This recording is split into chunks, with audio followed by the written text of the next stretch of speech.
Boa noite, galera. Esse é o episódio 21 do canal Humanize, Cultura, Política, Deboche, Crítica. Todo domingo comigo, Marcos Toledo e com Leandro Megna, que já está aí. Mano, eu fiz uma mudança na nossa, no nosso combinado, porque eu e o Leandro, a gente sempre combina algumas coisas, né? Eu tinha combinado com ele que a gente ia fazer que eu ia fazer a chamada, né, para depois ficar bonitinho no podcast, e depois o Leandro entrava. Só que aí acabava atrasando alguma coisa do Instagram e tal, não sei o que, e eu ficava aqui meia hora. Agora vamos esperar ele chegar. Então, ele já está aqui. Diga um oi para todos e para todas aí. Lê. Fala, Marcola. Fala, gente. Beleza? Boa noite para todo mundo. Como é que você tá, mano? Tô beleza. Tô trabalhando pra caralho agora. Tudo certo aí mais essa semana que, né, abalou a nossa pátria com um monte de... a nossa republiqueta, Um monte com um monte de notícias escatológicas, né? E o Leonel querendo brincar aqui com o meu negócio. Dinheiro achado no cu.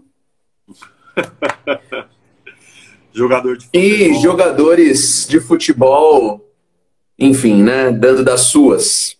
É sobre o que a gente vai falar um pouco hoje, né? Hoje eu resolvi abrir a porta para o Leonel entrar. Vou pegar minha cerveja. Não, fica à vontade. Você fica à vontade. Resolvi deixar a porta aberta aqui pro gatinho para ver se ele fica mais tranquilo. Não tá adiantando muito, né? Mas é o que temos para hoje. Vamos lá então, né, Lê? Eu já tô aqui com a minha. Saúde para você então. E vamos lá, né? O que os acontecimentos da nossa semana exigem que a gente necessariamente comente, né? Por mais que muito do que vai se falar não seja exatamente uma novidade, por mais que a gente tente criar uma abordagem a respeito de velhos problemas, de velhos assuntos que sejam uma proposta de novidade, de contribuição aí para tentar, de alguma maneira, ajudar com a expansão de repertório e de reflexão aí para quem escuta a gente. Mas o que nós tivemos nesses últimos dias foi uma polêmica girando em torno da figura do jogador de futebol Robinho, craque do Santos, que fez uma carreira lá, né, razoável na Europa e que, bom, tá aí com 36 anos e recebeu uma proposta, né, fez parte de uma proposta de retorno ao Santos, jogando inclusive por um valor simbólico, né? Ele ia vir sem salário, ia ganhar R$ 1.500. Ele ia vir para ajudar o Santos, né? Enfim, essa era a lógica. Mas a contratação dele, que foi efetivamente assinada, né, gerou uma grande repercussão pública no Brasil em virtude do fato dele estar sendo processado, né, na Itália pelo crime de estupro, tendo inclusive a condenação em primeira instância sido decretada. Como em casos como esse, né, na política italiana, na justiça italiana, a condenação em primeira instância já é suficiente para determinar a prisão, muita gente falou, né? Muita gente confundiu com algumas questões, algumas temáticas, né, que giram em torno do Brasil, né? Também com coisas que a gente já discutiu sobre prisão em segunda instância, aquela coisa toda, né? E chegou a gerar até algumas confusões, pessoas dizendo que ele já era um condenado, então como é que um clube assina um contrato com uma pessoa condenada, e muita gente defendendo, dizendo que ele vai ser absolvido, né? Vocês não sabem de nada, ele não foi condenado porcaria nenhuma, ele só foi condenado, ainda cabe recurso, quando ele for absolvido vocês não vão ter onde colocar a cara, né? Muita gente defendendo, especialmente torcedores, né? Mas não só, né? Muitos fãs de futebol em geral, né? Defendendo o jogador. E a coisa indo para um caminho cada vez mais estranho, que não é tão estranho assim, pensando num processo, né, que o Brasil já tem sofrido tem um tempinho, e é justamente disso que eu quero falar.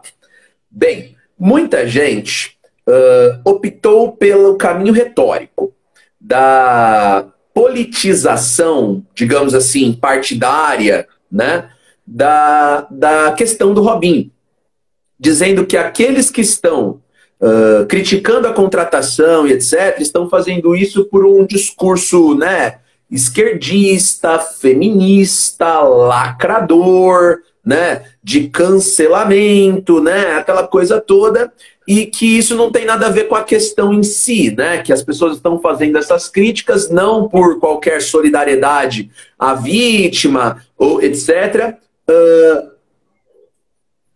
mas porque teriam apenas o interesse, né, de militar e, enfim, né, chamar a atenção para essa questão. Nossa, minha mãe tá me vendo aqui. Oi, mãe. Oi, mãe. Minha mãe entrou. Oi, mãe. E, enfim, né, olha só, por essa eu não esperava. Mãe, você pode apertar nos coraçõezinhos aí, tá? Para me dar coraçõezinhos, que eu falo. O seu pai já entrou em algumas lives nossas aqui, né, Lê? O meu pai já entrou. Minha mãe entra mais. Minha mãe entra mais vezes. Boa. Minha mãe, inclusive, reclama de eu fumar na live. Bom, pelo menos ela nunca te constrangeu em público, né? Pois é. Reclamando aqui pelo chat, né? Bom, mas então, e acabou virando essa questão, né? O que é que a gente acabou tendo? Uma espécie de politização da questão do jogador, né? Da questão do assunto do Robinho, que acaba levando a história para caminhos sinuosos, para caminhos complicados, que é a ideia de que se deixou de lado, numa importância menor, a questão da vítima, né?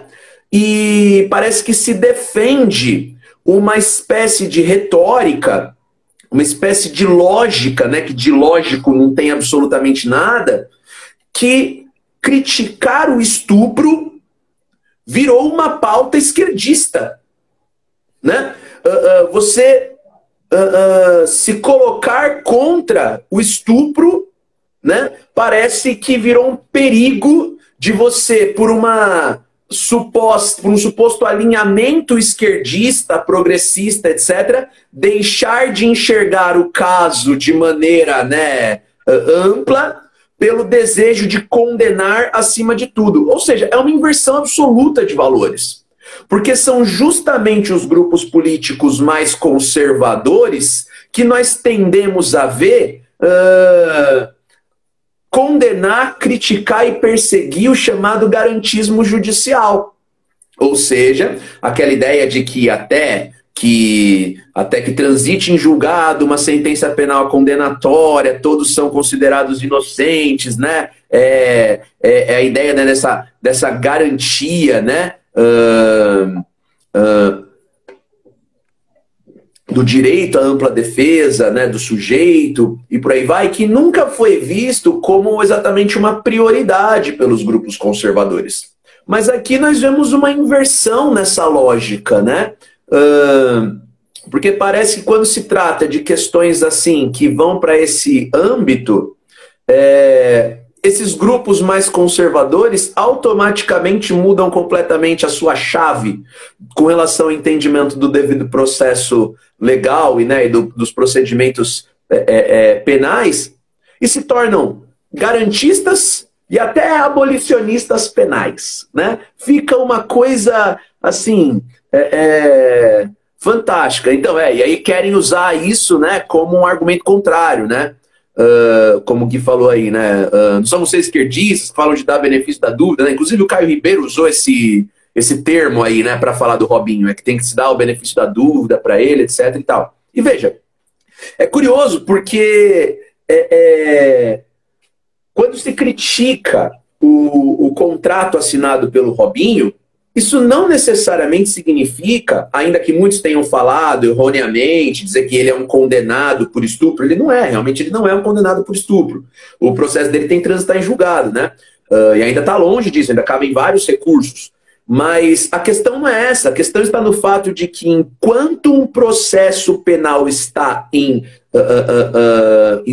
ocorrência, enquanto ele está sendo discutido, o Santos contratou um jogador.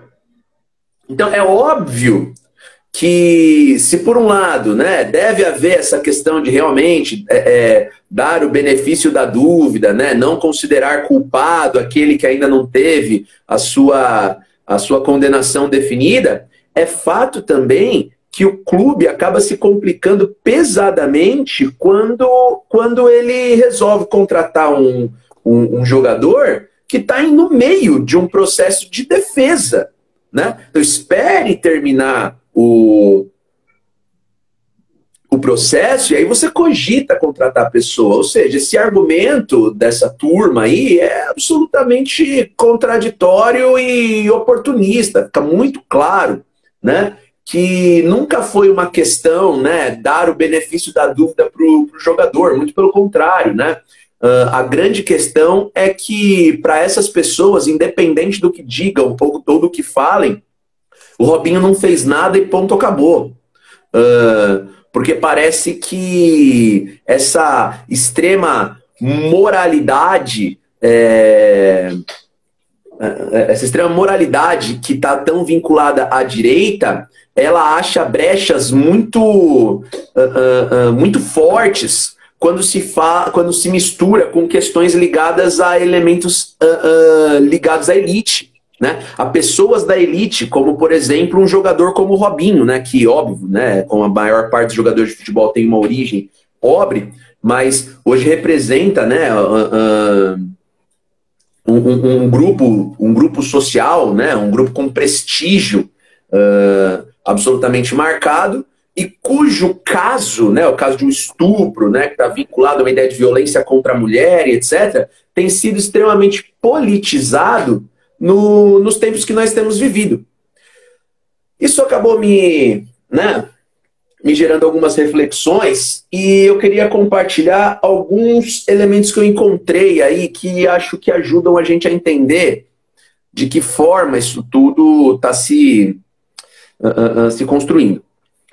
A coisa ficou pior pro lado do Robinho, porque até um determinado ponto, afinal de contas faz tempo já que o Robinho vem sendo cogitado como um possível jogador, não só para o Santos, mas para outros clubes, independente do fato de que se ele pisar na Itália ele vai ser preso e tal, etc, etc e tal. A coisa ficou complicada essa semana, porque uma reportagem do Globo Esporte acabou tendo acesso aos autos e revelando ligações, né, do Robinho com os amigos dele que teriam participado de um estupro coletivo, né, contra uma moça da Albânia, né, que é a vítima do caso todo aí, em que ele faz comentários, né, absolutamente detestáveis, nojentos, né, repugnantes, e que fizeram muita gente mudar de ideia, mas também fizeram muitos outros, né, revelarem ainda mais a carapuça, ou seja, o fato de que nunca se pensou em dar benefício de dúvida porcaria nenhuma, porque mesmo diante dessas circunstâncias que apresentaram provas assim, praticamente inquestionáveis, né, continuaram com argumentos do tipo, esses áudios são falsos, são construções contra ele, ou então é ele falando, mas foram colocados fora de contexto, né? Que são, por exemplo, ele falando que está dando risada da situação porque não teve nada a ver com aquilo, porque quem estuprou foram os amigos dele, que ele estava sofrendo uma perseguição, que um cara fala aqui, né, mas eu vi você, né, colocando pênis, né, na boca dela, e aí ele respondendo, isso não significa transar, né? Então uma lógica assim, né, perpassada por essa passação de pano extremamente machista, né? E ele confessa, né, Marcos, que ela estava alcoolizada. Exatamente. Ou seja, né, ele, mais do que confessar que ela estava alcoolizada e, portanto, né, foi estupro de uma pessoa vulnerável, ele usa isso como justificativa para o que aconteceu. Sim, sim. Né? É um discurso que a gente conhece bem, né? É o discurso mais velho, né, que andar pra frente, que a gente tem aí, né? Como ela tava bêbada, não se lembra de nada, né? Praticamente dizendo, né? Então ela mereceu o que aconteceu, né? E que não ia acontecer nada com ele porque ele não fez parte do estupro, só os amigos dele, ele só viu. Então ele estava aliviado por conta disso, ou seja, o que aconteceu com a mulher é absolutamente indiferente, né? E essas coisas deixaram a gente bastante chocado, né? A revelação desses áudios acabou inviabilizando completamente o contrato, né? Todos os patrocinadores do Santos começaram a se mobilizar ao longo daquele dia, né? Foi na quarta-feira, um por um, e o que todo mundo esperava, né? O que realmente seria muito difícil de não acontecer, ocorreu. O Santos voltou atrás e cancelou o contrato com o Robinho. E a desculpa foi mais patética ainda, ou seja, manchou a imagem do Santos, né, de uma maneira gigantesca, porque em nenhum momento o Santos realmente... Cortou o som. Troca a rede.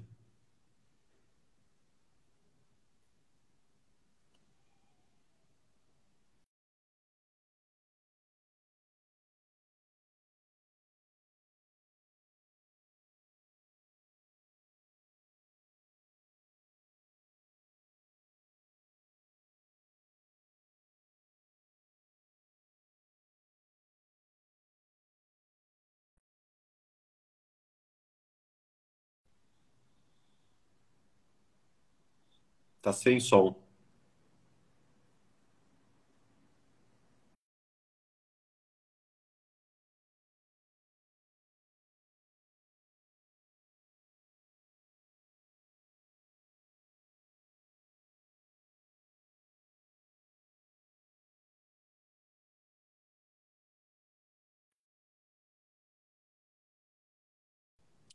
Aí, voltou.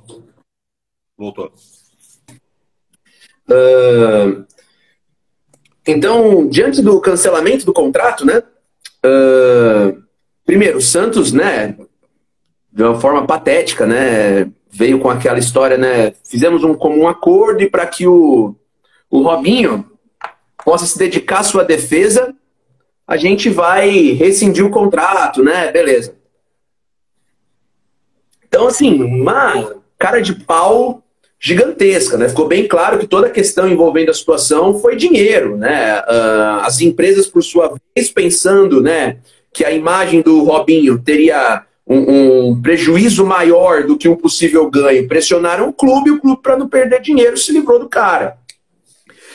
Quer dizer, no fim das contas, o Robinho, que no mesmo dia, né, chegou a dar uns depoimentos falando assim, eu vou fazer gol em cima desses caras tudo que estão me criticando, né, vou fazer gol em cima deles e tal, não sei o quê.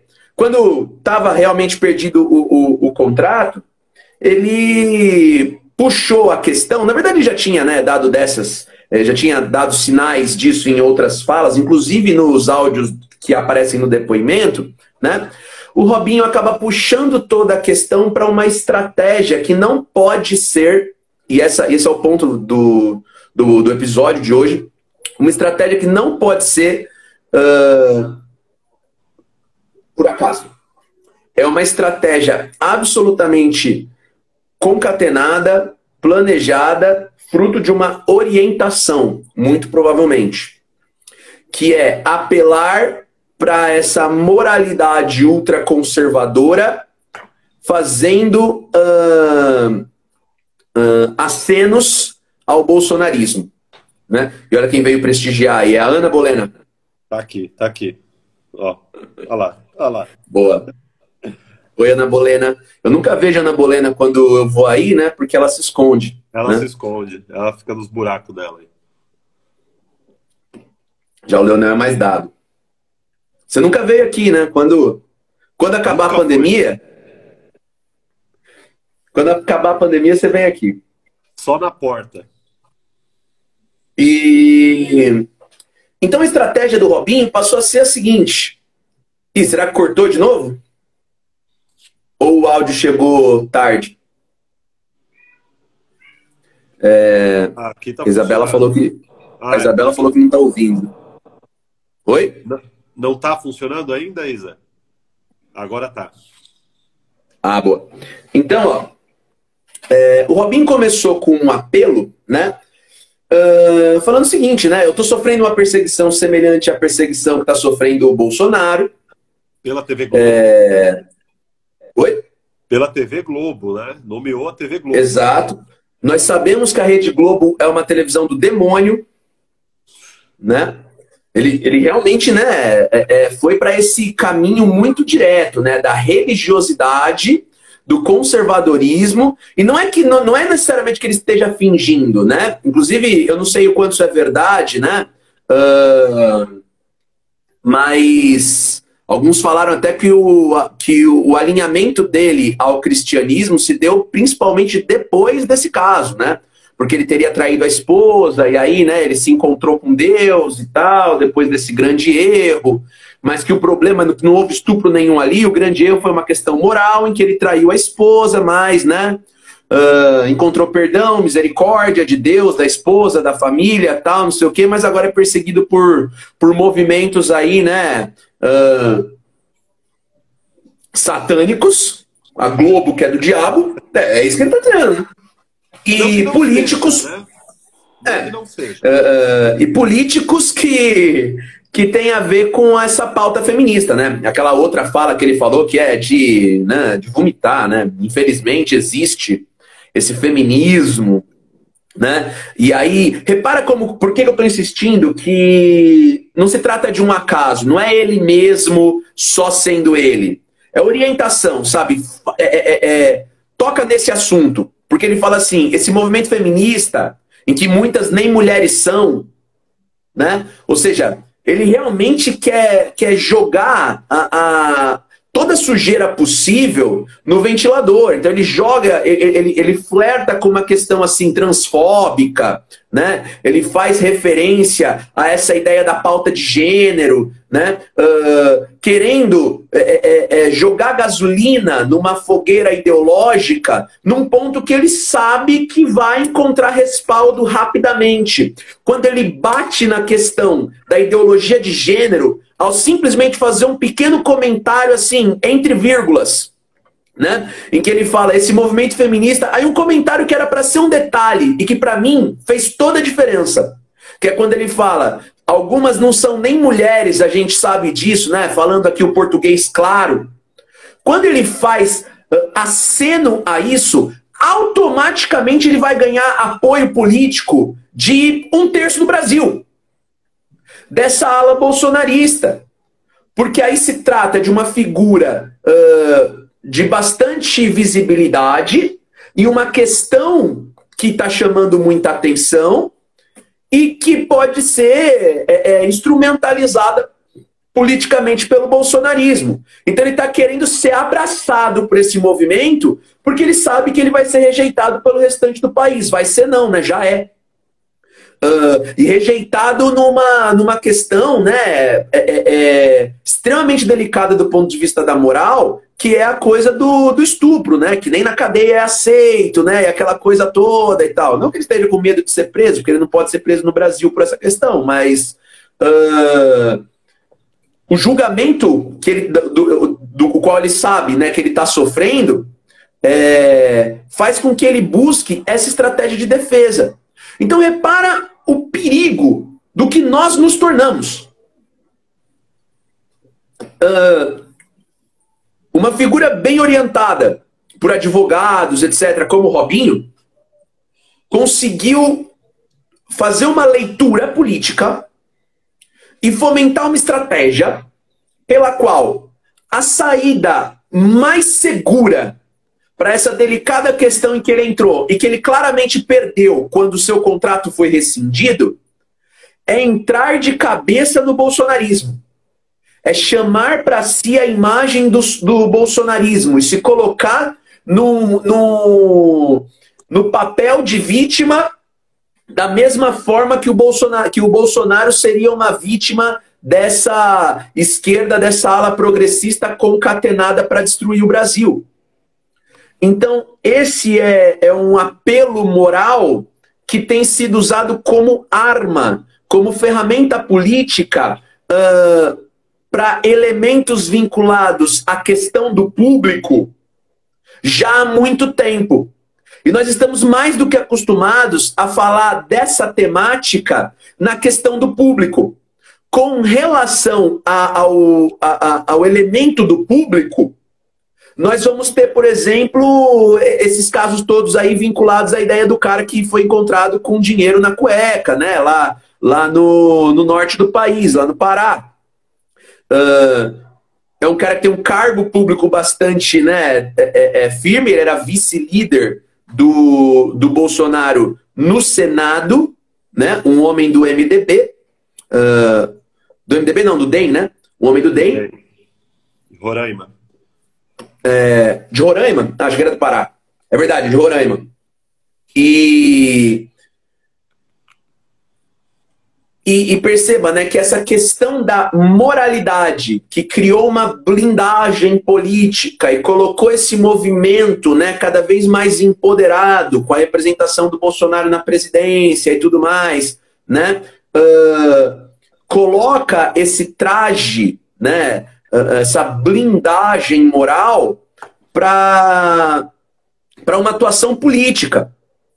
Aí o caso do Robinho é uma questão específica, porque nós estamos vendo olha, senhorita Marostica, quanto tempo. Eu dou aula para a irmã dela agora. Oi? Eu dou aula para a irmã da Ju agora, a Isa. Tá. Olha aí, ó. Bom que a gente ainda tá dando aula para as irmãs pequenas e não para os filhos, né? Não para os filhos. Mas não demora. A irmã é inteligente igual a ela. Boa. E não é uma praga que eu tô rogando para a senhorita Marostica, hein? Pelo amor de Deus. Mas... então agora, o caso Robinho, ele acaba trazendo um ponto, né? Não exatamente uma novidade, eu ia falar um ponto novo, mas não exatamente uma novidade, mas um ponto um pouco diferente, né? O quanto essa questão dessa blindagem moral elitista também está sendo usada para o elemento privado. E aí quando a gente fala de moralidade, debate público-privado, né? Apropriação do público para interesses privados e essa temática toda, isso necessariamente nos leva para aquela reflexão a respeito do pensamento e da contribuição de Sérgio Buarque de Holanda no Raízes do Brasil e o fenômeno do patrimonialismo, né, que a gente já discutiu aqui em outras questões. Mas o vínculo que eu quero fazer referência para abordar assim, sociologicamente e historicamente o significado desse caso Robinho e tudo que a gente está vendo aqui, não é no Sérgio Buarque, muito pelo contrário, é numa proposta de antípoda ao Sérgio Buarque. Que é esse livrinho aqui, ó, não minimizando a importância dele, mas é porque é um livrinho mesmo, um livro pequeno, bem conhecido, né, que virou aí um best-seller muito comentado em 2018, né, em toda a questão do bolsonarismo e, né, 2017, a questão do impeachment, que é a obra do Gessé Souza, A Elite do Atraso. Para quem nunca ouviu falar desse livro, né, acho que muita gente conhece, né, mas para quem nunca ouviu falar desse livro, a proposta desse autor, que é professor da UFABC, é fazer uma resposta ao Raízes do Brasil. A obra Elite do Atraso se propôs como um contraponto. Então ele está falando o seguinte, essa turma lá da geração de 1930, do Gilberto Freire, né, do Caio Prado Júnior, apesar que ele não menciona o Caio Prado Júnior, mas e do Sérgio Buarque, que nos anos 30 formaram uma espécie de inteligência sociológica brasileira com o propósito, né, de responder o que é o brasileiro, quem nós somos, de onde viemos, para onde vamos, etc. Estabeleceu uma série de teorias. A teoria que mais ficou famosa, mais ficou marcada para explicar as origens das nossas tragédias é a obra Raízes do Brasil, do Sérgio Buarque de Holanda, um grande clássico, Marco, que basicamente diz assim... Oi, fala aí. Pode continuar, eu vou sair um minutinho, mas estou ouvindo. Não, beleza.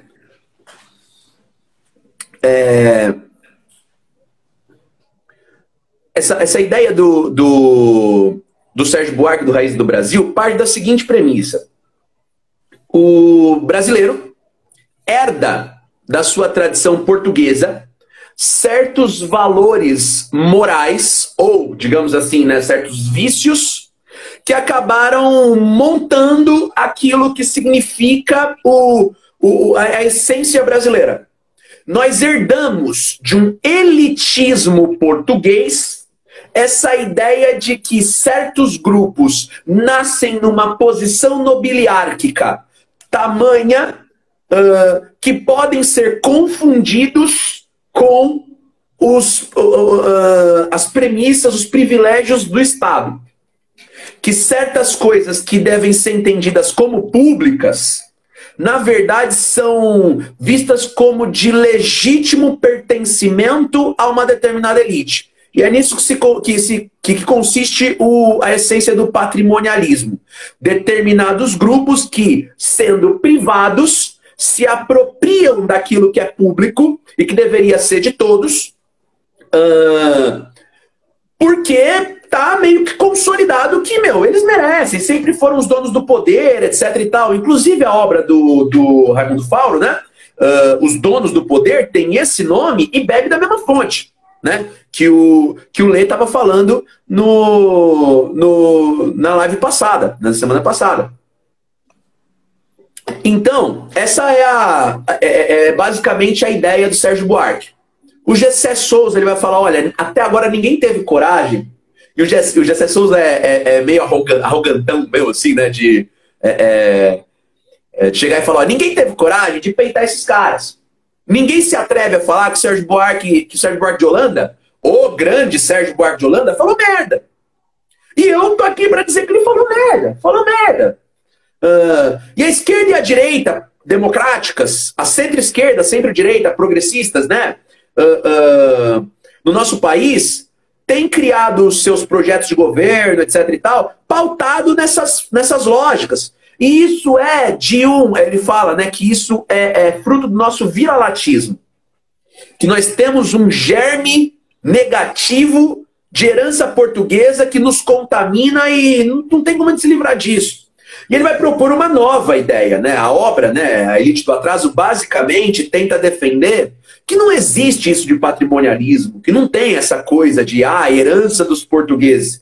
É que o processo histórico brasileiro criou determinados valores que são absolutamente nossos, que foram montados aqui, que é claro que tem contribuição portuguesa, é claro que tem contribuição do capital mercantilista, né, da lógica de acumulação primitiva, de todas aquelas propostas que os marxistas fizeram sobre o Brasil, ele não nega que isso exista de certa forma, mas que tudo se resume de forma geral, não num suposto patrimonialismo, mas sim numa mentalidade escravagista, que vai para muito além de existir ou não escravidão.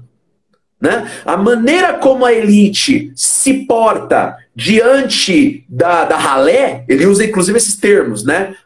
A maneira como a elite se porta diante da ralé é uma legitimidade historicamente construída por baixo de uma premissa classista, por baixo de uma premissa escravagista.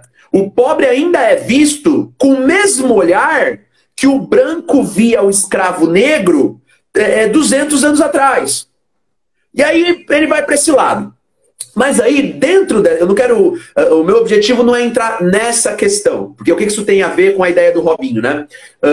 Na construção desse raciocínio, o Gessé Souza, ele trabalha algumas coisas aqui que eu queria ler, que eu queria comentar, porque eu acho que ajuda muito a entender. Por mais que o Gessé Souza esteja falando de uma questão pública, basicamente dizendo o seguinte: a elite construiu um sentido de moralidade tão profundo, tão forte e tão alinhado a uma questão única, que é a ideia da corrupção,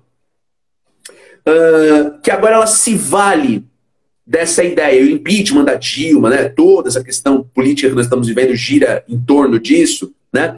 A ideia de que pelo fim da corrupção tudo vale acaba sendo usado como uma desculpa para que essa elite permaneça no poder. Enfim, vão mudando os nomes, vão mudando as cores dos partidos, mas os grupos são sempre os mesmos. E parece que a moralidade que esse grupo defende nada mais tem a ver com dignidade das pessoas. Nada mais tem a ver com uma busca pela igualdade. Nada mais tem a ver, por exemplo, com o combate à pobreza. Ninguém mais vincula a moralidade, por exemplo, à ideia de que você deveria se incomodar com aquela criança dormindo na rua. Isso já não tem mais nada a ver com moralidade. Isso acaba virando um grande monstro. Então, coisas que a esquerda hoje fica chocada não deveriam nos chocar, porque isso está sendo martelado faz muito tempo. A ideia é que para esses grupos conservadores não existe nada de errado em um discurso que fala de ser moral, mas que defende a violência das armas. Aí a gente fica muito chocado quando vê gente dentro da igreja fazendo sinal de arma com a mão, pregando a morte, e, né, essa contradição. É contraditório para a gente, porque a gente não se viu afetado ou parte da construção dessa lógica conservadora porque nós somos progressistas. Para essa turma, moralidade se resume a uma questão: combate à corrupção, fim da ladroeira no... Oi? A questão sexual também, né? É que isso... Sim, então, mas assim, pensando na ideia do público, né? O GCE vai muito para esse caminho. Né? Um Estado moral é um Estado conduzido por políticos que não roubem. Uma vez que eles não roubam, uma vez que eu tenho essa concepção de que parou a roubalheira, né? A moralidade está dada. Então não existe uma moralidade, por exemplo, vinculada a uma lógica de piedade, de solidariedade, etc. E no âmbito privado, é aí que está. Joga-se essa questão da moralidade para essa questão da perversão sexual e etc. Mas o âmbito privado acaba sendo meio como um resquício desse discurso público. Entende? Me parece ser essa questão. Aí dá uma olhada. O Gessé Souza ele fala o seguinte, ó, na página 131 do livro. Ele fala o seguinte: o que os novos tempos pedem é, portanto, um liberalismo repaginado e construído para convencer, e não apenas oprimir. Ele está falando disso pelo seguinte: ele pega como exemplo um processo histórico que aconteceu, não sei se você vai lembrar, Lê, que aconteceu no finalzinho da República Velha. Você lembra de um fenômeno chamado fenômeno do tenentismo? Sim. Então... No Forte de Copacabana. Isso, exatamente. Aquela coisa lá das aulas de história, o que foi isso, né? E aqui a gente tem o nosso não é de hoje, né? Para ver que isso vem de 100 anos atrás. Quando a República do Café com Leite estava entrando em crise, surgiu um movimento nas Forças Armadas, no Rio de Janeiro, a partir do levante dos 18 do Forte de Copacabana, absolutamente amparado na ideia da moralidade. Era uma classe média que apoiava um levante militar, e militares de patente intermediária, de baixa patente, patente intermediária, que num país tão desigual até entrariam mais ou menos no que significaria uma classe média. Os tenentes, os capitães, os sargentos, etc. Né? Os militares da nossa idade aqui, Leandro, dos 20, muitos 30 e poucos, que, cansados daquela história de roubalheira nas urnas, voto de cabresto, e os mesmos grupos sempre no poder, etc. Cara, o Estado precisa fazer alguma coisa. O Exército tem o dever, atenção, moral. É o dever moral de salvar o Brasil dessa sujeirada. Gente, 100 anos atrás. 100 anos atrás, 1918, 1922, 1924, o levante tenentista em São Paulo, né? E a formação da coluna Prestes é exatamente nos anos 20 do século 20. Há 100 anos atrás, um movimento revolucionário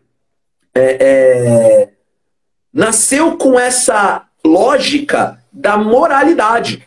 Precisamos derrubar o conservadorismo, esses grupos que estão sempre no poder, e construir um governo, um Estado verdadeiramente patriótico, brasileiro.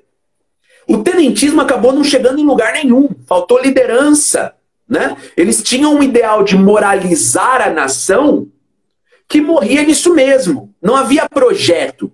E não foi muito longe. Mas a elite cafeeira, os donos de terra, os donos do poder, né? Que o Gessé Souza chama de a elite do dinheiro, né? A turma da grana, rapidamente entendeu que havia uma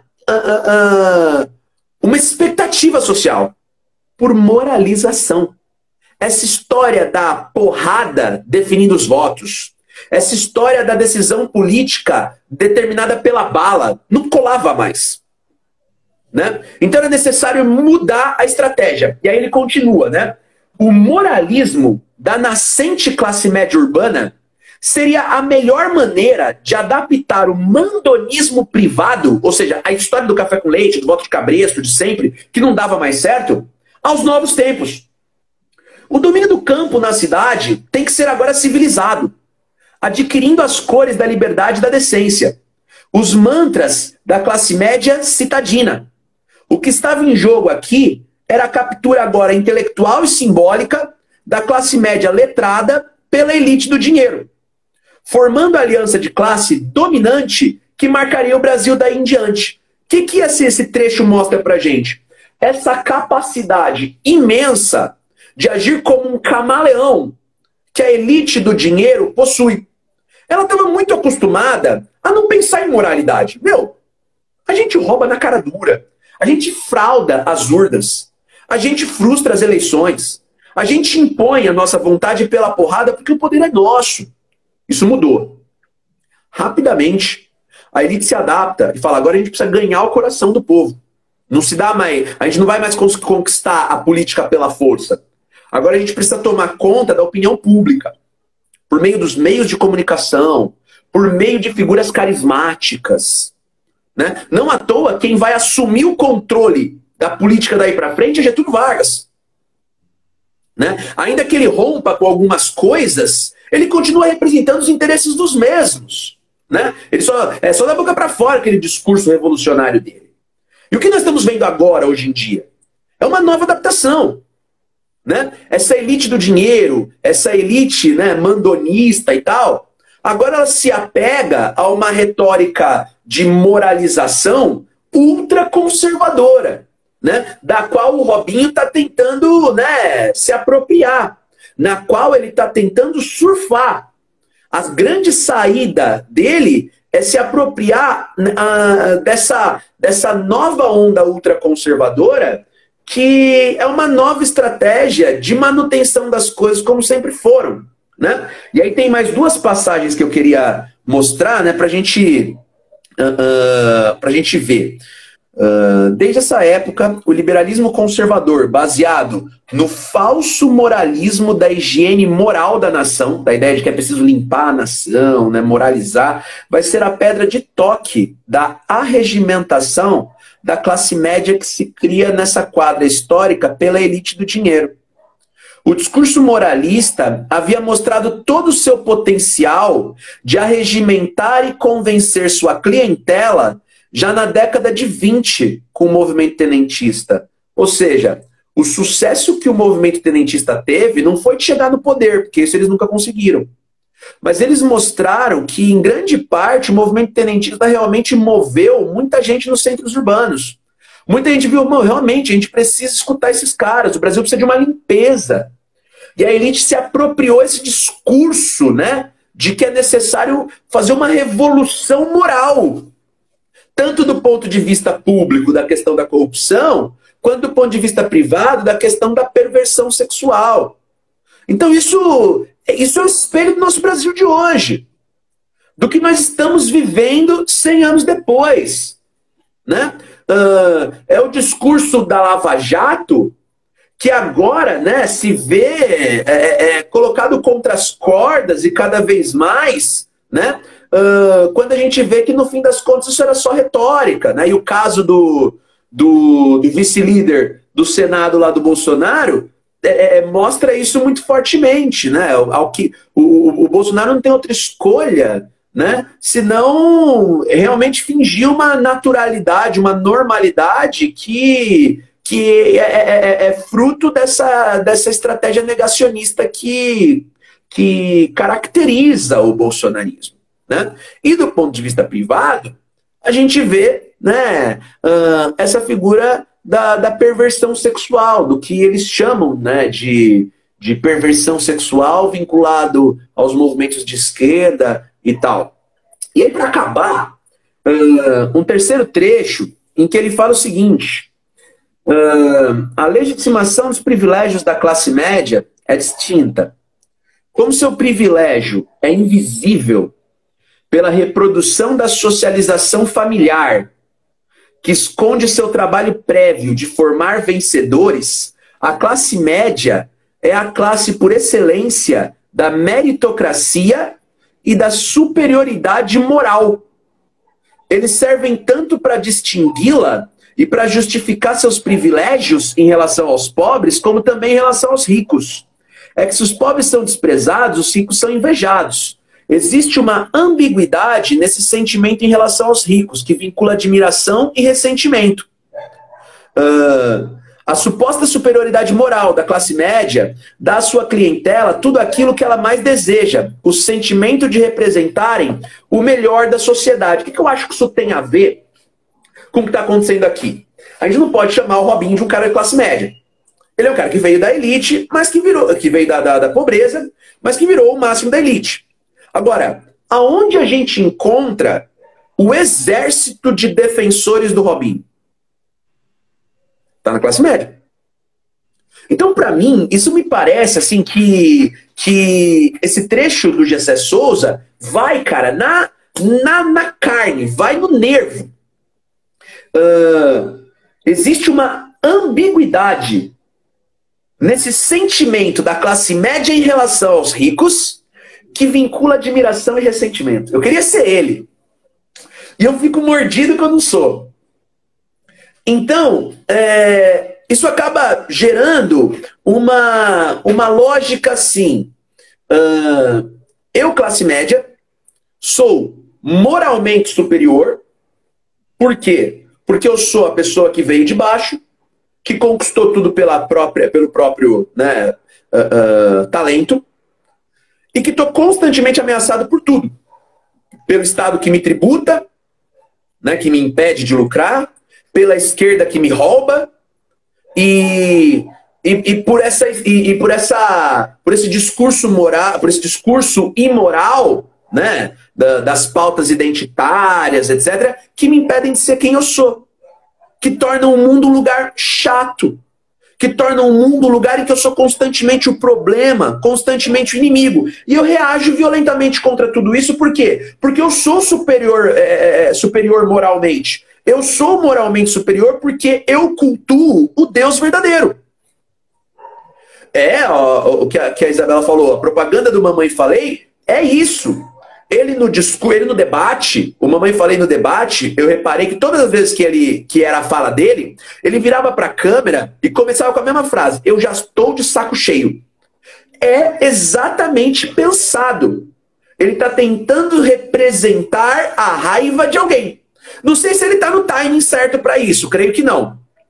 Mas a lógica é essa. Eu já estou de saco cheio dos mesmos de sempre, dizendo que eu tô errado, dizendo que eu não tenho espaço. Cara, eu sou muito foda. Eu cultuo Deus verdadeiro.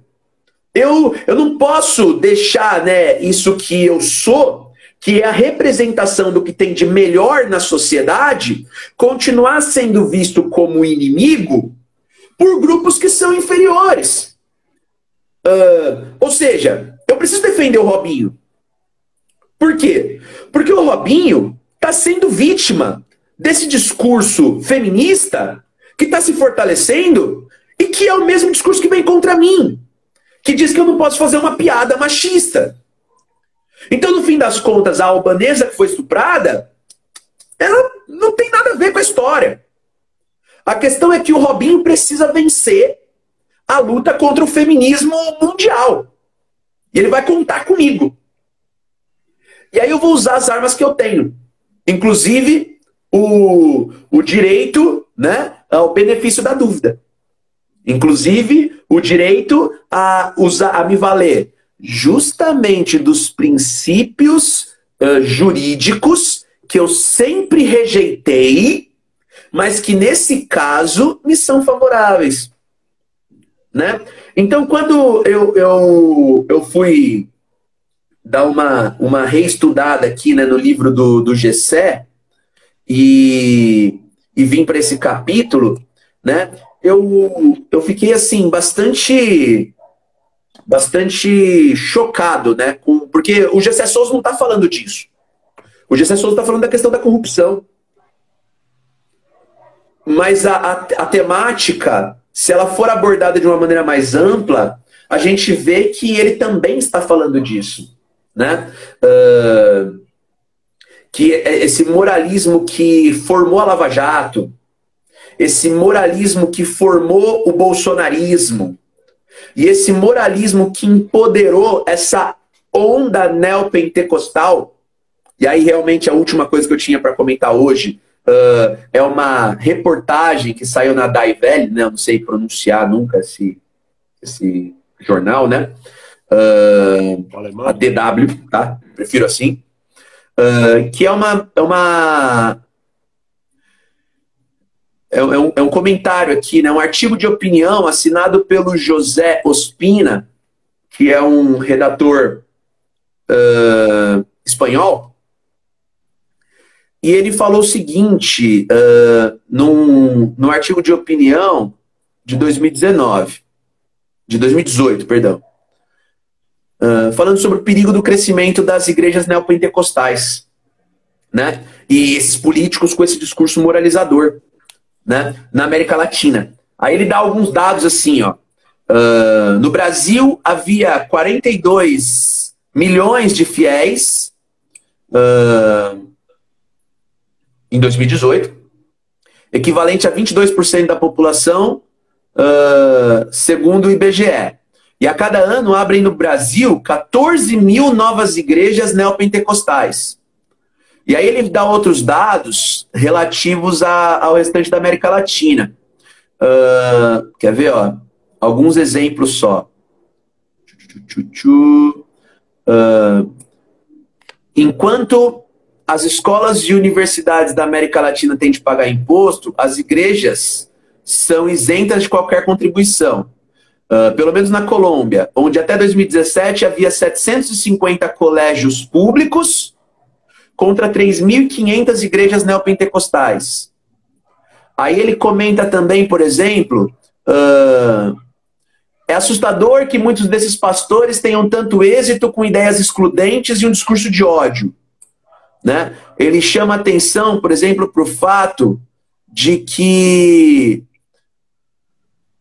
a Guatemala é governada por um humorista e pastor evangélico chamado Jimmy Morales, que é contra o aborto, recusa o casamento homoafetivo e tem mais receitas contra as minorias do que soluções para a corrupção do país. Na Venezuela, o que tem mais crescido são igrejas que aparecem com refúgios, com nomes como tipo Igreja Pare de Sofrer. Então, esse processo, né, que a gente vincula em várias correntes, se unem num único movimento. É o lavajatismo, essa ideia da perseguição à corrupção. Não que a perseguição à corrupção seja algo ruim, mas essa perseguição à corrupção feita dessa maneira hipócrita e partidária. O bolsonarismo, né, e todo esse movimento de extrema-direita. E esse apelo, esse crescimento, né, global, e na América Latina tão bem marcado com essa questão do insuflamento das igrejas neopentecostais são sintomas, são sinais de um movimento que reflete essa análise do G.C. Souza. Tudo faz parte de uma espécie de um discurso ultramoralista de classe média, que se vale de todas as possibilidades para tentar se reforçar. Porque, cara, o caso do Robinho não tinha que ser uma polêmica.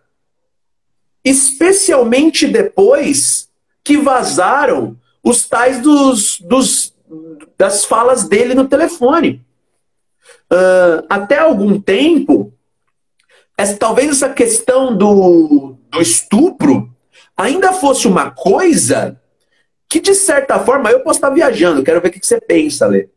Mas talvez, de certa forma, até algum tempo atrás, essa questão do estupro, visto como o mais imoral dos crimes, me parecia ainda ser uma coisa que unia a esquerda e a direita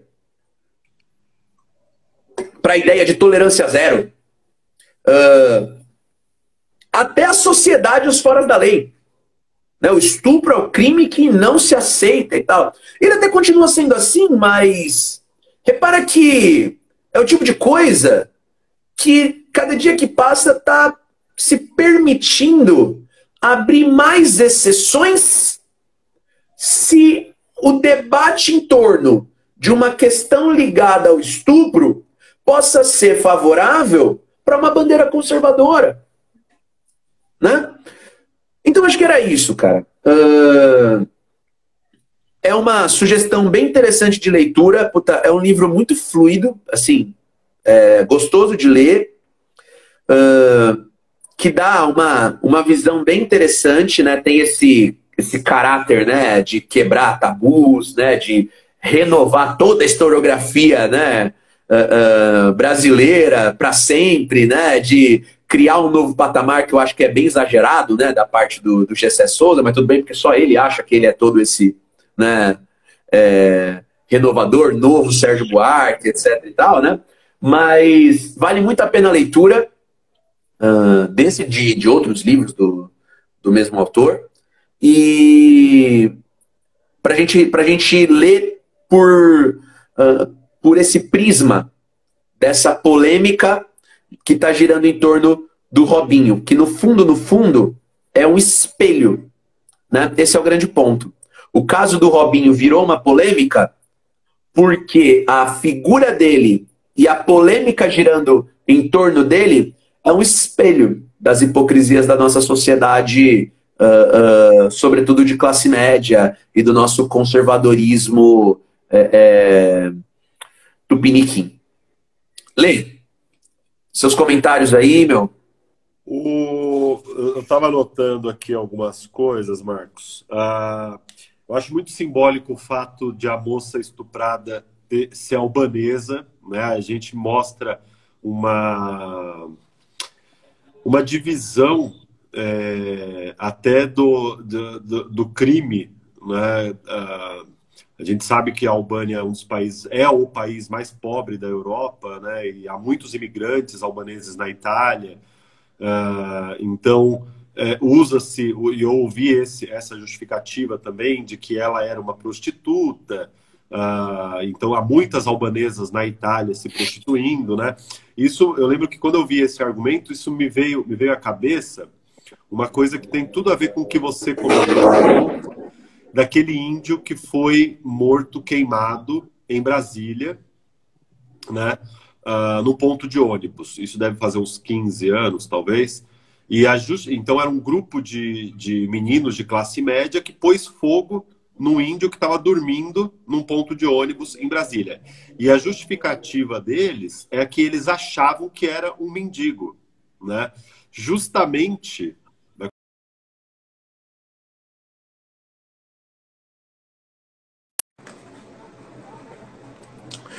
Voltando aí, então. Lê. Voltamos. Vamos lá? Vamos lá, vamos fazer Acho que hoje eu exagerei um pouquinho, né? Hoje passou bastante, né? Eu ia falar isso, mas tudo bem. Deixa eu comentar algumas coisas. Estava dizendo o seguinte: a moça é albanesa, né? E isso foi levantado, inclusive, pelo fato de ela ser garota de programa e tudo mais. Isso me fez lembrar um caso paralelo com o que ocorreu no Brasil, mais especificamente em Brasília, o índio Galdino, que foi queimado por jovens de classe média de Brasília, e depois, no depoimento, a justificativa deles era de que eles queimaram o índio porque eles achavam que ele era mendigo, que ele era um morador de rua. Como se a justificativa valesse, né? E isso me fez... A relação que você fez com o Gessé Souza é perfeita, porque a ideia de que existe uma mentalidade escravocrata, né? Eu posso tratar o pobre da mesma maneira como eu podia tratar um escravo no século XIX, no século XVIII. E se o escravo era minha propriedade, eu podia até botar fogo nele, se eu quisesse, né? Isso me faz lembrar, e eu queria pegar aqui. Na semana passada eu falei sobre Machado de... Eu já vou engatar a minha live aqui nos seus... Vou fazer um combo aqui, até porque eu acho que eu vou mudar um pouquinho aqui a proposta da minha live para conversar com o que você comentou hoje, que me vieram aqui algumas ideias, né? Beleza, você que manda. E na semana passada eu falei sobre Machado de Assis, e me veio à cabeça, logo depois que a gente terminou a live, me veio à cabeça um texto do Machado de Assis, um conto que eu citei na semana passada, que é O Pai contra a Mãe, né? Que é um conto em que o Machado fala sobre a escravidão no Brasil, né? E que serviu de base para um filme que eu também usei como referência na semana passada, um filme de 2005, que se chama Quanto Vale ou É por Quilo, um filme que eu comentei, que mostra uma relação que existe entre esse conto do Machado com a ideia dessa responsabilidade social que as empresas têm, né, e tal. E o começo do filme o começo do conto, perdão, é muito interessante nesse aspecto. Eu queria pegar só um pedacinho aqui do começo do conto, em que ele fala o seguinte, é o começo do conto, ele começa da seguinte maneira: a escravidão levou consigo ofícios e aparelhos, como terá sucedido a outras instituições sociais. Não cito alguns aparelhos, senão por se ligarem a certo ofício. Um deles era o ferro ao pescoço, ele fala da máscara de folha de Flandres, então ele fala desses aparelhos que eram utilizados como tortura contra escravos, né? Na sequência, ele fala assim, ele fala da máscara de folha de Flandres e fala: tinha só 3 buracos, 2 para ver e 1 para respirar. Era uma máscara que se punha no rosto do escravo, né, que era fechada com um cadeado atrás. Essa máscara, ela fazia perder o vício da embriaguez aos escravos por lhes tapar a boca. Então, eles colocavam essa máscara em escravos que bebiam, né? E aí o Machado, de uma maneira muito irônica, ele diz o seguinte: tinha só 3 buracos, fechado atrás. Com o vício de beber, perdiam também a tentação de furtar, porque geralmente era dos vinténs do Senhor que eles tiravam com o que matar a sede. E aí ficavam 2 pecados extintos: a sobriedade e a honestidade garantidas. Então, olha, é muito irônico isso, né? Então, debochado, né? A brutalidade está no primeiro parágrafo do conto, né? Então, a máscara, ele reconhece, e aqui eu comentei na semana passada que o Machado se transformou em Machado de Assis quando ele adotou o discurso da elite. Então ele colocou, isso acontece lá no Dom Casmurro, isso acontece no Memórias Póstumas de Brás Cubas, quando ele adota o discurso da elite justificando as suas ações morais, como você falou, porque ela se põe como guardiã da moral, né? E o próprio Raimundo Fauro fala isso, que a elite ela se transformou em detentora da moral, em dizer o que é certo, o que é errado, né? Então, olha que curiosa essa fala, vou ler mais uma vez. Ele fala o seguinte: ao se colocar essa máscara, ficavam dois pecados extintos, e a sobriedade e a honestidade ficavam garantidas. Então, a brutalidade não estava na máscara. A brutalidade não estava em torturar alguém colocando uma máscara de ferro no rosto de um ser humano, trancando essa máscara com um cadeado atrás. A brutalidade ou a falta de moral estava no fato de o escravo roubar alguns centavos do senhor e beber. Então, a máscara ela servia para manter a moralidade. E ele fala, ele continua com uma ironia que, como eu comentei na semana passada, a elite brasileira leu, entendeu não, ela leu, aplaudiu Machado, mas não entendeu. Não entendeu. Não entendeu, que ele estava sendo irônico. Ele continua o seguinte: era grotesca tal máscara, mas a ordem social e humana nem sempre se alcança sem o grotesco, e alguma vez o cruel. É justificável. Ele está reproduzindo aqui o discurso da elite brasileira, né? Então, a mesma elite brasileira que vai falar da Lava Jato é o seguinte: não, nós temos que cumprir a lei, mas de vez em quando a gente pode descumprir a lei para manter uma determinada moralidade daquilo que eu determinei que é o certo. E aí ele continua. Então, olha bem, vou repetir.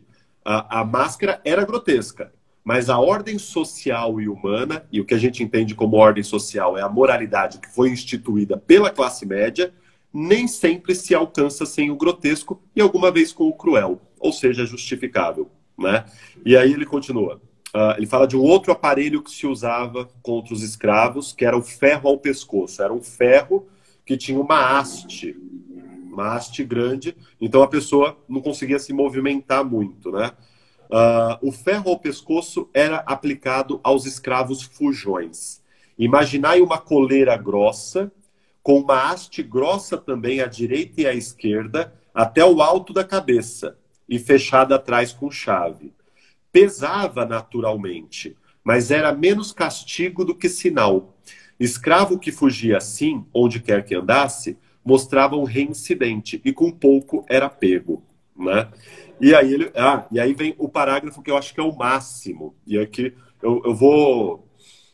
eu até mandei para você a arte que você vai utilizar lá, mas eu vou mudar depois porque me veio aqui à cabeça uma série de reflexões.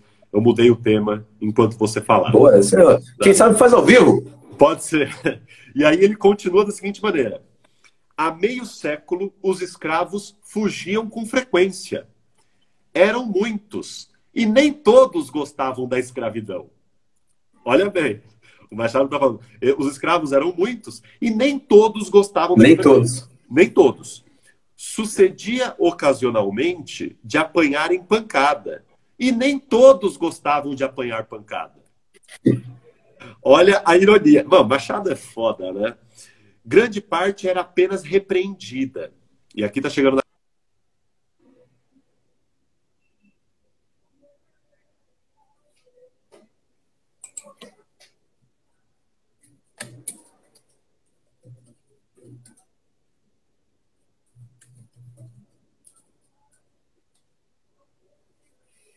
Voltou? Agora voltou. Voltou. Então ele continua da seguinte maneira: grande parte era apenas repreendida, né? Os escravos nem sempre apanhavam, né? Sempre havia alguém na casa que moderava a ação. E aqui vem a frase que eu acho que é o máximo. Por que a ação contra o escravo, a ação violenta contra o escravo, era moderada? Porque dinheiro também dói. Essa é a frase. Essa é exatamente com essas palavras que está no conto do Machado. Ele fala o seguinte: os escravos, na maior parte das vezes em que eles bebiam, em que eles fugiam, ou que eles roubavam, eles eram apenas repreendidos, Por quê? Porque dinheiro também dói, porque escravo custa caro. Então, não estava em jogo uma questão moral, uma questão humanitária. O que estava em jogo era uma questão de capital, né? Escravo era uma mercadoria e você maltratar um escravo era você maltratar o seu próprio patrimônio, né? E aí ele continua, né, o conto. Esse conto é maravilhoso, gente. E com a referência do filme que eu dei, que é o Quanto Vale o É por Quilo, é muito interessante. Ainda continuando no paralelo aqui com o que você falou, Marcos, o Gessé Souza, ele faz essa crítica ao Sérgio Buarque. Ele não faz uma crítica ao Caio Prado Júnior, dado o viés marxista do próprio Caio Prado Júnior, né? Mas a crítica dele recai principalmente sobre o Sérgio Buarque de Holanda. Ele nem se preocupa muito em fazer uma crítica muito forte ao Gilberto Freire, porque o Gilberto Freire é ridículo, né? Ele já não se ajuda, né? Então o Gilberto Freire é tão ridículo que ele até poupa, né? Ele poupa algumas páginas ali pra gente e fala, olha, vamos falar do Sérgio Buarque, porque o Sérgio Buarque ainda é levado a sério no Brasil, né? Ele ainda é considerado um pensador sério, o que o Gilberto Freire não é mais, né? Pelo menos dentro da academia e tudo mais.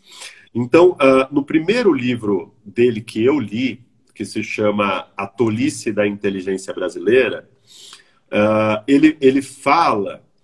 Eu não li ainda A Elite do Atraso, esse que você comentou na sua parte da live, mas nesse A Tolice da Inteligência Brasileira, ele fala exatamente disso que você comentou, dessa mudança de paradigma, de como que o campo, de como que os cafeicultores, de como que os donos do dinheiro, né, vão exercer esse papel de líderes e vão influenciar a opinião pública, não mais por meio da violência, né? E ele mostra como se criou toda uma inteligência brasileira, se criou todo um grupo de pensadores brasileiros, porque a gente criou essa ideia de que o pensamento científico é inquestionável, né? O que não é verdade. Nenhum cientista sério considera a ciência inquestionável. A ciência, ela é por si mesma dada a refutabilidade, né? Existem dois grandes pensadores de filosofia da ciência que falam sobre isso, que é o Thomas Kuhn e o Karl Popper. Eles falam o seguinte... A UFABC adora, né? Hã? A UFABC adora esses dois, né? Sim. O Thomas Kuhn e o Karl Popper, para falar sobre teoria da ciência, é o máximo que a gente conhece. Na Federal da ABC é o que você vai ler até em matéria de qualquer coisa. Que é o seguinte, o que diferencia a ciência da religião é justamente o fato de que a ciência, ela cria hipóteses que já se põem como provisórias, né? Ela já se põe como provisórias até que alguém a refute. Então a ciência, ela se presta a esse papel daquilo que o Karl Popper chama de falseabilidade. É dada uma hipótese que é considerada certa até um determinado momento, até que surja um outro pensador que apresente uma hipótese melhor, né? Então, se criou... Mas por que eu estou dizendo isso? Mas para o senso comum das pessoas, a ciência é irrefutável, e não é verdade, né? Então, o Gessé Souza, ele mostra como que o campo financiou nas universidades um grupo de pensadores que tentou mostrar como o problema do Brasil era outro, você nomeou esse problema, que era a corrupção, e não o problema realmente brasileiro, que era a desigualdade. Então, a desigualdade é a real mazela brasileira, mas ela não é vista, muito bem como você notou, como um problema moral. a desigualdade ela é justificada no Brasil como um problema natural. Ela existe e vai existir e não é culpa nossa, ela é natural, né? Eu já fiz uma live aqui sobre desigualdade. Agora, o único problema moral que a gente aprendeu, e a gente aprende isso no dia a dia e nas escolas, que é um problema que a gente tem que combater, é a corrupção. E a classe média brasileira se apropriou dessa bandeira e passou a lutar como se esse fosse o real problema brasileiro. Conforme o Gessé Souza disse, não é o real problema brasileiro. O real problema brasileiro é a desigualdade, mas eu tinha que tirar o foco disso, porque não é um engano, não é um engano por acaso, né? Não, não é por acaso, né? Porque combater a desigualdade seria atingir os donos do dinheiro, né? Uma outra coisa importante aqui que você comentou, Marcos, então eu falei aqui do mendigo, né? Essa questão da desigualdade, se a gente apontasse a desigualdade como o real problema brasileiro, trouxesse isso para o caso do índio que foi queimado vivo em Brasília, e você usasse como justificativa o fato de que eu achei que ele era um morador de rua, isso é o máximo de mostrar como a desigualdade não é um problema na mentalidade da classe média. Tanto é que eu posso pôr fogo no morador de rua, né? A mesma coisa aconteceu no Rio de Janeiro, quando uma empregada doméstica foi agredida na rua, foi linchada, eu não me lembro exatamente do caso, mas provavelmente morreu, e a justificativa dos jovens de classe média em depoimento foi de que eles acharam que ela era uma garota de programa. Como se o fato de ela ser garota de programa servisse de justificativa para ela ser agredida na rua, né? Então isso prova duas coisas. Prova que a desigualdade não é um problema na cabeça da classe média brasileira, e prova aquilo que você falou na primeira parte da live, que a raiz dos nossos problemas não está na ideia do patronato português descrito pelo Sérgio Buarque de Holanda, mas está na ideia de que nós fomos por 300 anos um país, por quase 400 anos, um país escravocrata, e que a nossa mentalidade escravagista persiste, de que eu posso tratar a minha empregada doméstica como uma mucama, né? De que eu posso, de que a relação que eu tenho com a minha empregada doméstica não é uma relação profissional, mas é uma relação quase familiar. E aqui eu vejo um eco do Gilberto Freire. Um eco do Gilberto Freire dizendo que a relação entre negros e brancos no Brasil é uma relação muito próxima, né? Como se não fosse uma relação de desigualdade, mas é uma relação muito próxima, de conviverem no mesmo espaço e tal, e que aquela empregada doméstica que mora na minha casa, ela é quase da família. E que por isso a relação que eu tenho com ela não é uma relação profissional. Não é uma relação profissional no sentido de que ela tem horário de entrada e horário de saída. De que eu posso acordar a qualquer momento para ela fazer o leite do meu filho, né? Eu posso tomar o tempo de sono dela, de que ela não tem direitos trabalhistas, de que ela não tem 8 horas diárias de trabalho, mas que ela trabalha para mim o dia inteiro. Nada mais próximo de uma relação de escravidão do que isso, né? Pela simples razão do fato de que ela mora na minha casa. E aqui eu estou, obviamente, fazendo uma relação com o filme Que Horas Ela Volta, que retrata muito bem da maneira como a relação que nós temos com os nossos empregados é uma relação muito próxima, né, da relação que os senhores tinham com seus escravos. Bom... e eu queria fazer aqui de novo uma menção a Eliane Brum, naquele livro que eu citei aí por várias lives, né, e tal. Você falou dessa fala do Robinho, né, de como a fala mais aterrorizante dele, de que infelizmente nós temos um movimento feminista né, que revela uma ignorância dele de não saber o que é feminismo, de não saber absolutamente nada, né? E um trecho do livro da Eliane Brum, que é aquele Brasil Construtor de Ruínas, em que ela fala que o Bolsonaro, ele revelou uma coisa no Brasil que até então estava escondida. Ele revelou que pessoas que defendem a ditadura, ou pessoas que defendem o linchamento de homossexuais, ou que defendem a inferioridade da mulher, ou a inferioridade de negros, não são necessariamente aquelas pessoas abjetas que a gente, enfim, que a gente rejeita a todo custo. Não. O advento do Jair Bolsonaro revelou que o nosso vizinho é assim. Revelou que o nosso parente é assim. Porque deu voz para ele. Revelou que aquele nosso ídolo jogador de futebol, que a gente comemorava quando fazia gol, ele é assim. De que não é aquela pessoa abjeta que a gente identificava com Hitler. Né? Não é aquela pessoa... e aqui, de novo, eu vejo um eco da Hannah Arendt falando sobre a banalidade do mal. Né? De como o mal ele não está representado nesses grandes líderes que fazem coisas que a gente simplesmente abomina e que anos depois a gente vai ver nas aulas de história. Não, de que o mal ele está parede com você aqui. Né?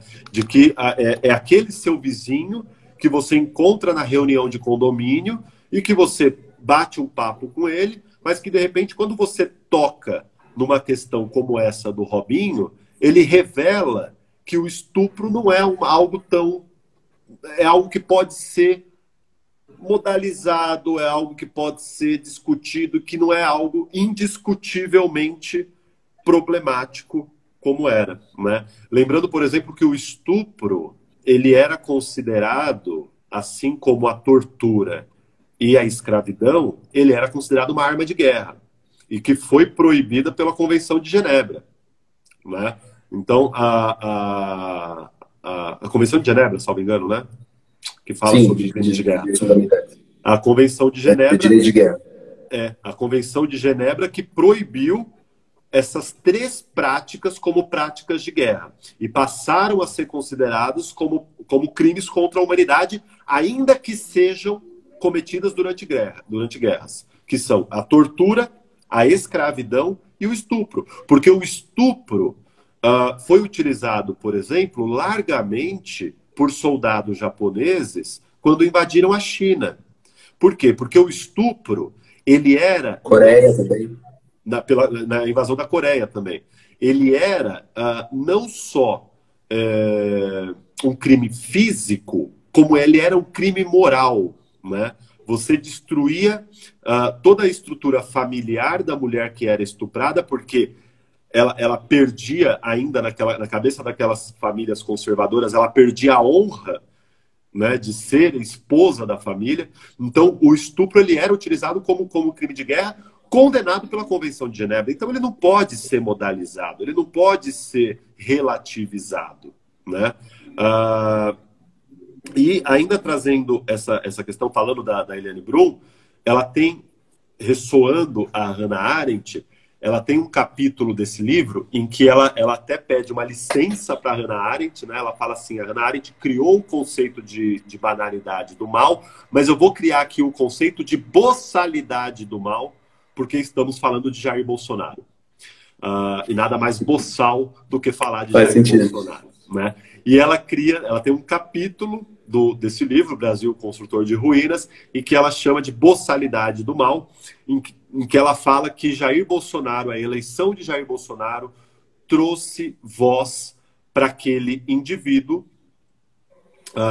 que já estava cansado de não conseguir fazer suas piadas machistas e homofóbicas na mesa, no encontro familiar, e que ele era sempre interrompido por uma sobrinha de 15, 20 anos de idade, feminista, que mostrava que aquilo estava errado. Ele já estava cansado, e aqui de novo a fala do Mamãe Falei, sempre começa desse jeito, né? Eu já estou cansado. Tô de saco cheio. Eu já estou de saco cheio de ser interrompido, de não falar o que eu penso. Por quê? Porque até 20 anos atrás eu podia falar o que eu penso. E o que eu penso é machismo, homofobia e racismo. E hoje eu sou interrompido o tempo todo quando eu quero ser machista, quando eu quero ser homofóbico, quando eu quero ser misógino, quando eu quero ser racista. E eu quero os meus direitos de volta, porque isso é entendido por esse grupo como direito, né? E a Eliane Brum cria exatamente essa imagem, uma imagem que eu reconheço na minha família, com tios extremamente boçais que eu tenho, que se sentem incomodados quando são interrompidos nas suas piadas machistas e homofóbicas, porque eles são realmente idiotas. Outro dia eu estava conversando com a minha mãe e estava quase que desabafando sobre um tio meu específico, mostrando o quanto ele é imbecil. E aí eu descobri que o próprio filho dele, ele tem 3 filhos, mas um filho dele também não fala com ele, justamente porque reconhece o quão imbecil ele é. Isso eu não sabia. Né? Pode ser.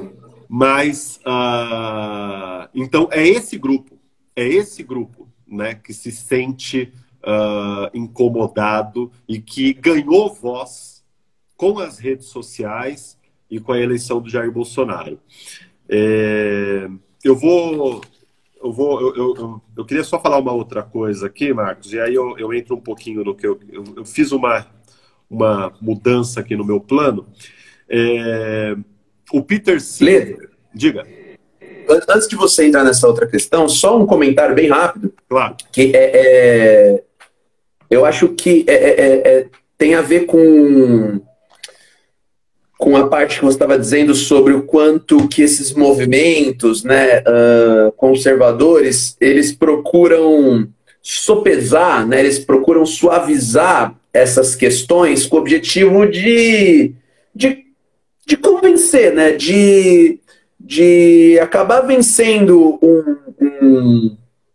um conflito, dizendo que essas coisas que não deveriam caber, né, debate e relativização são passíveis de serem suavizadas, né, e debatidas, né, relativizadas mesmo, né. É curioso que você falou de três crimes, né, estupro, escravidão e tortura. E curiosamente, esses 3 crimes, que como você colocou, foram vistos sempre como forma de castigo, né? Também foram vistos, de certa forma, em algum contexto na história, como ferramentas de educação, como ferramentas de moralização. Né? A escravidão... Machado, né? É o conto do Machado. É o conto do Machado. Então, você colocar uma máscara num escravo que bebe, você não está castigando. É um pouco castigo, mas você está como que eu posso dizer? Mostrando qual é a forma certa de agir para esse escravo. Né? Porque, afinal de contas, você detém a tutela sobre ele. Desculpa. Exatamente. E a tortura vinculada a isso é mais, né? Horrível falar isso, né? Mas é mais naturalizado, porque se faz até com os filhos, né? Você castiga porque você quer educar. Mas a escravidão também teve esse discurso por muito tempo, né? O escravo na América está tendo a oportunidade de se cristianizar, de encontrar a salvação para a alma, já que o corpo está perdido, né? E se ele tivesse morrido livre na África, né, ele certamente iria para o inferno. Então, e para o índio, nossa, é pior ainda, né? O índio vim para cá com a missão civilizadora, para salvá-lo, né? E aí alguém fala, pô, mas e o estupro? Pô, o estupro corretivo, né? A lógica do estupro corretivo é pior ainda, porque é um elemento que hoje vem se falando mais até. O Hã? estupro, Marcos, o estupro de mulheres lésbicas. Sim, O estupro de exatamente. mulheres lésbicas é utilizado como dessa maneira, né? Para mostrar para ela que o sexo com homens é que é o certo. É o estupro E vai corretivo. aprender na marra, né? Então, enfim, mas era essa a questão. Segue aí. E então eu já citei aqui algumas vezes esse filósofo australiano chamado Peter Singer, num livro que a gente já usou aqui como referência também, chamado Ética Prática, em que ele começa o livro justamente tentando definir o que é ética, né? O que já é, assim, leva páginas e páginas do livro, né? Mas ele usa uma estratégia que eu acho muito interessante, que ele começa o livro definindo o que não é ética, o que as pessoas acham que é e que não é. E ele dá 4 definições do que não é ética, né? Mas eu quero me deter aqui apenas em uma, que é exatamente sobre o que a gente está falando sobre moral, né? Ele fala o seguinte, ó. Uh, os moralistas tradicionais se colocam como defensores de uma moralidade que está ligada a proibições puritanas, né? Então ele fala assim, quando a gente vê num jornal uma manchete que diga o seguinte: bispo ataca decadência dos padrões morais. Olha bem essa manchete. Bispo ataca decadência dos padrões morais. A primeira coisa que vem à nossa cabeça são coisas como promiscuidade, homossexualidade, pornografia ou questões de gênero. Isso é o que vem à nossa cabeça. Vem questões relacionadas à sexualidade. Então aí ele fala: a primeira coisa que ética não é um conjunto de séries ligadas a proibições ligadas ao sexo. Por quê? Né? Ele fala o seguinte: as decisões relativas ao sexo podem envolver considerações como honestidade, preocupação com o outro e prudência. Isso sim são questões morais. Só que essas mesmas questões também estão ligadas ao fato de quando você dirige um carro. Quando você dirige um carro, você também está ligado ali a questões como honestidade, preocupação com os outros e prudência. Então, a ética, ela não está ligada necessariamente a questões relacionadas ao sexo. Ela é muito mais ampla do que isso. E ele vai até um pouquinho longe. Ó. Na verdade, do ponto de vista da segurança e da proteção do meio ambiente, as questões morais colocadas pelo modo de dirigir um carro são mais sérias do que aquelas suscitadas ao sexo. Porque quando você, comparando essas duas situações, de você dirigir um carro e de você fazer sexo com alguém, tudo bem, em ambos os casos você tem aí a questão da honestidade, né? Você tem que ser honesto com o outro, se de repente você tem uma doença, se você não quer ou não pode e tal. A preocupação com o outro e a prudência, né? Só que, por exemplo, o carro traz questões morais que o sexo não traz mais questões morais, como, por exemplo, a questão com o meio ambiente. Como, por exemplo, a questão de segurança, né? A questão de você ter escolhas, por exemplo, de mobilidade. Isso são questões morais, né? Aí ele traz um outro ponto aqui que tem a ver também com o que a gente estava falando. A terceira, né? Que aqui é a terceira que ele traz. A terceira coisa que a ética não é algo que está ligado à religião. Ele fala justamente porque a religião, ela não é, como todo sistema ético deve ser, ela não é racionalmente justificável.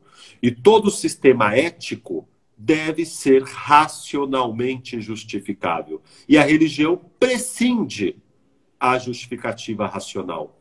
Ela dispensa a justificativa racional. Ela é uma questão de fé, pura e simplesmente. Agora, um sistema ético não pode se basear em questões de fé, né? Toda lei, ela tem como respaldo a questão ética. E a questão ética tem que ser justificável racionalmente.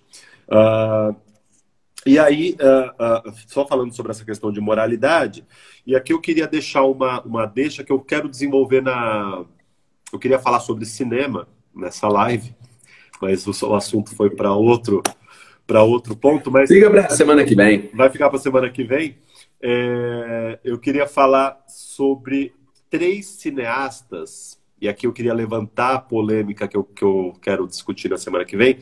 3 cineastas que, de uma maneira ou de outra, tiveram seus valores morais postos em jogo, né? E a gente... Já sei até do que é. E a gente toca aqui numa questão que é a seguinte: o valor artístico das obras desses cineastas é diminuído pelo comportamento ético deles, né? Primeiro, quais são esses 3 cineastas? O Roman Polanski, né, que foi acusado justamente de estupro. O Woody Allen, que foi acusado de abuso de menor, né? E o Lars von Trier. O Lars von Trier, que é um cineasta dinamarquês, que a acusação que recai sobre ele não tem cunho sexual, mas ele fez algumas declarações mostrando que ele tinha uma afinidade com o nazismo, né? Que ele tinha uma espécie de admiração por Hitler, né? Então, são 3 acusações de cunho moral sobre esses cineastas. O Lars von Trier talvez seja o menos conhecido desses 3, né? Tanto o Woody Allen como o Polanski têm filmes mais comerciais e tal. Agora, o Lars von Trier, durante o Festival de Cannes, ele fez essa declaração e aí depois ele foi impedido de entrar no local do festival, justamente por conta dessas declarações e tal. E eu queria falar sobre o Lars von Trier, queria falar sobre a obra dele, né, que é interessantíssima. Queria falar sobre vanguardas artísticas, a arte que eu mandei para você, para a gente colocar como capa do podcast, era justamente sobre vanguardas artísticas, além das vanguardas que a gente estuda na escola, e eu ia tocar no Lars von Trier, mas aí eu queria então desenvolver esse assunto na semana que vem, trazendo essas 2 coisas, falando sobre a questão das vanguardas e falando sobre um pouquinho sobre essa polêmica aí, que, assim, para mim é muito problemático isso, né, Marcos? Você falar o seguinte, você fala, olha, o Woody Allen se casou com a filha adotiva dele, né? Ele já tinha sido acusado anos antes de abuso sexual sobre essa mesma menina. Mas o problema é exatamente esse que a Isabela colocou, né? A obra está separada do seu autor ou não, né? Eu queria citar, por exemplo, um cineasta nazista. A gente sabe que o cinema foi muito valorizado pelos nazistas, né? Já ainda na época do Terceiro Reich, que é o Riefenstahl, que é um cineasta nazista, né? Ele era funcionário do Ministério de Propaganda nazista, só que ele tem obras que são primorosas, né? Um filme chamado Olímpia. Do Triunfo da Vontade? Também, o Triunfo da Vontade, o Olímpia e tal. E aí está o ponto, né? O fato de ele ser nazista anula o valor artístico da obra? E aí eu queria discutir um pouquinho esse ponto na semana que vem. Legal. Vai dar para falar da J.K. Rowling também, né? Do Harry Potter e tal. Com as declarações transfóbicas dela. Transfóbicas. Já fica aí a propaganda para a semana que vem. Não perca! Sabe o que eu acho que a gente pode fazer, Lê? Então, finalizando aí, gente, obrigado pela atenção, todo mundo que seguiu com a gente até aí. Eu peço desculpas porque eu nem percebi o quanto que eu me estendi hoje, né? Não que seja uma coisa exatamente nova, né? Mas hoje eu sabotei até o nosso plano de separar a live em duas partes para não ter problema com o corte que o Instagram obriga em 59 minutos. Mas mesmo assim não deu tempo, né? Mas eu acho que a gente pode fazer o seguinte, Lê, como as nossas partes hoje, né, dialogaram tão fortemente, a gente pode juntar tudo na edição e fazer um episódio só. Hoje eu acho que você um acha? episódio só. Hoje ficou realmente... Né? De quase 2 horas, mas, né, girando em torno dessa temática. E aí, na semana que vem, então, a gente traz essa temática aí que eu acho que é, interessantíssima, muito importante da gente falar, e acho que vai ter bastante pano para manga. Perfeito. Então, Lê, obrigado por mais uma, valeu. Um abraço. É nóis. Bom descanso aí para vocês, bom domingo e boa semana, gente. Tchau, tchau. Eu vou aí fazer visita, hein? Eu vou aí. Não, por favor. Falou, gente. É nóis. Um abraço. Tchau. Até mais, gente. Tchau, tchau.